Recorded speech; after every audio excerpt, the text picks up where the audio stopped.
Salam əziz 4-cülər və valideynlər, sizləri kanalımda xoş gördük. Biz bugün 4-cü sinif Azərbaycan dili 2-ci hissə dərsindən səhifə 101 və 102-də olan tapşırıqları həll edəcəyik. Gəlin başlayaq. Tapşırıqlara keçməmişdən öncə kanalımıza abunə olmağı və videolarımızı bəyənməyi unutmayın. Gəlin başlayaq. Fəsil 4. Tipdə ixtiralar. Çalışma 1A. Peyvənd haqqında nə bilirsiniz? Sizcə insanlar nə üçün peyvənd etdirirlər? Peyvəndin ixtirası. Dünyanın bütün ölkələrində insanlara peyvənd edilir. Bu yəqin sizin də başınıza gəlib. Hətta ola bilsin iynədən qorxduğunuz üçün peyvənd olunmaq istəməyibsiniz. Lakin bilməlisiniz ki, təxminən 250 il əvvəl peyvəndin olmaması bəşəriyyəti dəhşətli faciə ilə üz-üzə qoymuşdu. O vaxtlar hər 5 insandan 4-ü təbii çiçək xəstəliyinə tutulurdu. Bu xəstəlik insanlar üçün böyük təhlükəyə çevrilmişdi. Qədimdə insanlar bir çiçəkdən qurtulmaq üçün üsullar axtarırdılar. Məlum idi ki, bu xəstəliyə bir dəfə yoluxub sağ qalan adam heç vaxt ikinci dəfə yoluxmur. Ona görə də sağlam insanları yüngül formada yoluxmağa çalışırdılar. Lakin bu heç də həmişə gözlənilən nəticə vermirdi. Çox vaxt yoluxmuş insanların aqibəti faciəli olurdu. Bəzi ölkələrdə xəstəliyin qarşısını almaq üçün müəyyən üsullar tətbiq edilirdi. Belə ölkələr arasında Çin, Türkiyə əsas yer tuturdu. Hətta Türkiyədə xəstəliyə qarşı peyvəndin edilməsi ilə bağlı məlumatlar müxtəlif mənbələrdə öz əksini tapır. Lakin bütün bunlara baxmayaraq bu üsullarla aparılan peyvəndlər müxtəlif kütləvi yoluxmanın qarşısını ala bilmirdi. 18-ci əsrin sonlarına yaxın insanlar dəhşətli epidemiyanın əlində əsrə çevrilmişlər. Bir müddət də belə davam etsəydi, artıq pandemiya vəziyyəti yarana bilərdi. Çünki xəstəlik sürətli şəkildə yayılmağa və geniş əraziləri əhatə etməyə başlamışdı. Belə bir vaxtda insanların köməyinə inəklər çatdılar. Bəli, qəribə də olsa inəklər. Bu maraqlıdır. 1717-ci ildə İngiltərənin Türkiyədəki səfirinin xanımı Mary Montagu yerli əhalinin mədəniyyəti, həyat tərzi ilə yaxından tanış olmuşdu. O öz yaxınlarına burada gördükləri və eşitdikləri barədə məktublar yazmışdı. Bu məktublardan aydın olur ki, məhz həmin vaxt türklər çiçək xəstəliyinə qarşı peyvənd etməyi bilirlərmiş. O özünü və oğlunu da məhz burada peyvənd etdirmişdi.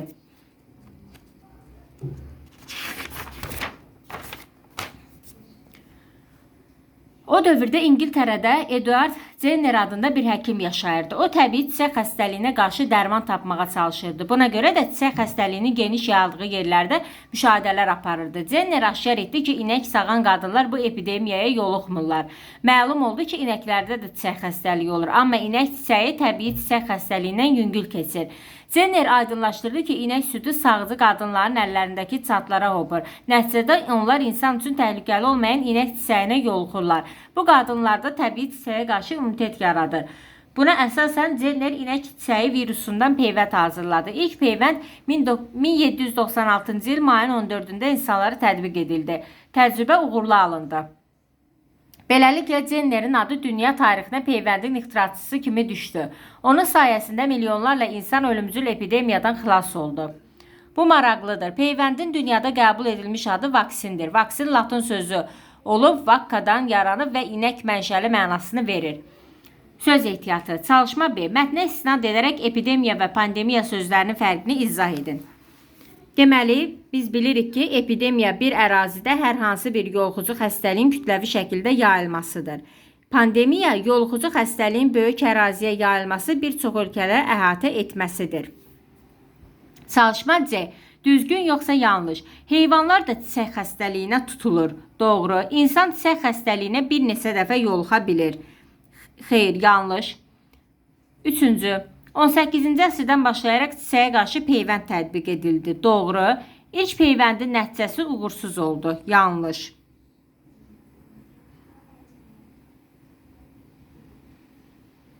Çalışma C. Mətnin məzmununa görə ardıcılığı müəyyən edin. Yarım başlıqları mətnin hissələri ilə uyğunlaşdırın. Deməli, giriş hissəyə aiddir. C variantı. Ölüm qoxuyan çiçək. Əsas hissəyə aiddir. A variantı. Nəticəsiz axtarışlar.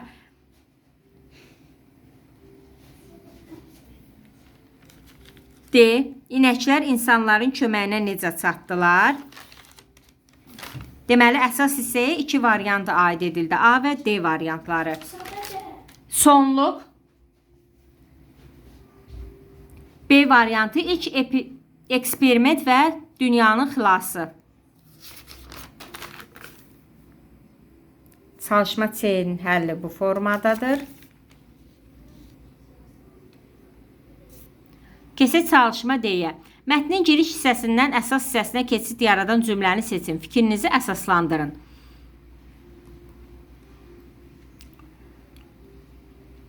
Deməli, burada ikinci cümlədir. Bəs insanlar bu xəstəlikdən necə xilas oldular? Çalışma E. Peyvəndin ixtirası mətnini yazmaqda müəllifin məqsədi nədir? Müəllifin məqsədi peyvəndin ixtirası haqqında məlumat verməkdir. Çalışma Ə. Mətnin məzmununu 3 cümlə ilə ifadə edib yazın. Deməli, mətndə təbii çiçək xəstəliyinin yayılması və bu xəstəlikdən xilas olmaq yollarının axtarılmasından danışılır. Mətnin əsas ideyası təbii çiçək xəstəliyinə son qoyan peyvəndin ixtirası haqqında məlumat verməkdir. Burada Eduard Jennerin peyvəndi ixtira etməsi və dünyanın bu xəstəlikdən xilas olmasından bəhs edilir. Bugünkü tapşırıqlarımız bu qədər. Kanalımıza abunə olmağı və videolarımızı bəyənməyi unutmayın.